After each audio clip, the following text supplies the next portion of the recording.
It's a crisp morning in Islamabad, Pakistan. On July 1st, 2025, Aisha is 15 years old, sitting on her balcony with a notebook and a cup of warm chai. Her family struggles. Her father works long hours as a rickshaw driver, and her mother sews clothes to help. Noor's room is simple, with a cracked window and a single bed, but she fills it with laughter. One day, a heavy rain floods their street, soaking their home. The house grows dark, and the heat makes everyone grumpy. Noor feels a pang of sadness, staring at the empty spot where Zara used to sit. Isha writes that tears well up, but Noor wipes them away. I'll write her letters, she decides. Noor wants to join the dance, but her shoes are worn out. Her mother offers to skip the event, but Noor laughs. I'll dance barefoot, she says. The roof leaks worse this time, and water pools on the floor. Noor's father groans, but Noor grabs buckets, turning it into a game. Let's race to catch the drops. She calls. Sammy giggles, and even her mother joins, laughing as water splashes. Aisha pens this, seeing Noor's spirit shine through adversity. Aisha describes the festival colorful lights, music filling the air. The family saves for a new roof.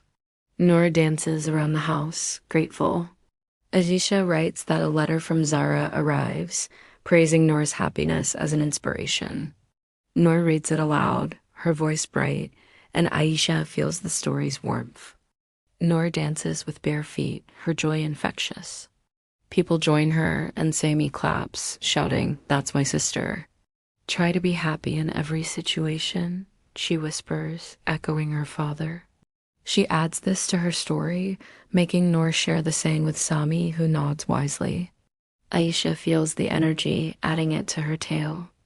The sun shines, and Sami runs with a kite. Noor watches, smiling, knowing happiness comes from within. Aisha closes her notebook, looking at Islamabad's skyline. She feels lighter, ready to face her day with Noor's lesson in mind. She spends hours crafting cheerful notes, sending them with drawings. Zara replies, and their friendship grows stronger. Aji adds this, noting Noor's resilience turns loss into connection. Noor's father complains about the cost of candles, and her mother fans herself tiredly. Noor lights a small lantern and says, "Let's tell stories." She starts with a tale of a brave princess, and Sami joins in, adding silly twists. Their laughter echoes, and Aisha pens this, imagining the lantern's soft glow lighting their faces. Noor's father chuckles, admitting, "You always find a way, Noor." Noor's books float in muddy water, and her mother sighs. But Noor grins, saying, "At least we can splash like kids." She grabs a broom and starts cleaning, humming a tune. The doctor's bell looms large, and tension fills the home. Noor sees her mother's tired eyes and Sammy's quiet worry.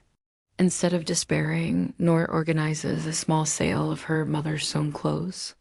She smiles at customers, sharing stories about each piece. The money helps, and her father recovers slowly.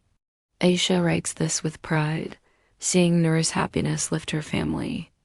Asisha writes this scene, picturing Noor's bright eyes, and feels a warmth in her chest. The city hums below, and the air carries the faint scent of rain from the night before. She says Noor's family is too poor to be happy. Noor overhears and feels a sting, but she invites Mrs. Fatima for tea. "Happiness isn't money," Noor says, serving her with a smile. Mrs. Fatima leaves softened, and Aisha writes this as a lesson in kindness overcoming judgment.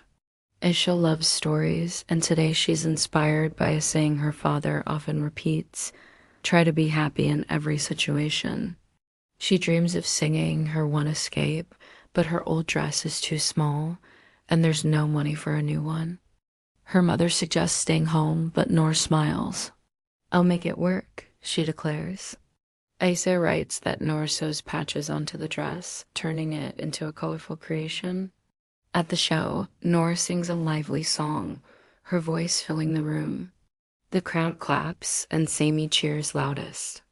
Noor's happiness shines, and Aisha feels inspired by her creativity.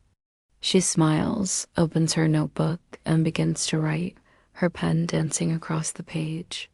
Aisha starts with a girl named Noor, who lives in a small house on the edge of Islamabad. Noor is 16, cheerful despite life's challenges.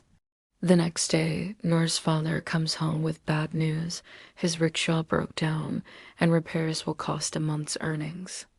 The family gathers, worried faces all around. Noor's younger brother, Sami, cries, fearing they'll go hungry. Noor hugs him and says, "Let's make a game of it. We'll cook with what we have." She leads them to the kitchen, turning rice and lentils into a feast with spices. They laugh as Sami pretends to be a chef, and Aisha adds this moment to her story, noting Noor's ability to find joy. Weeks pass, and Noor's school announces a talent show. One evening, a power outage hits. Trouble arrives when Noor's best friend, Zara, moves away due to her father's job. One day, Noor's father falls ill, straining the family further. A festival arrives, bringing joy but also a challenge. Later, a neighbor, Mrs. Fatima, visits with gossip. One night, a storm rages again. Months later, Noor's efforts pay off. Her father fixes the rickshaw, and her mother's sewing gains more orders. One afternoon, Aisha pauses. She thinks of her own life yesterday. She spilled chai and felt annoyed, but her little brother turned it into a joke, making her laugh. The tale ends with a family picnic. Noor packs leftover rice, and they sit by a park.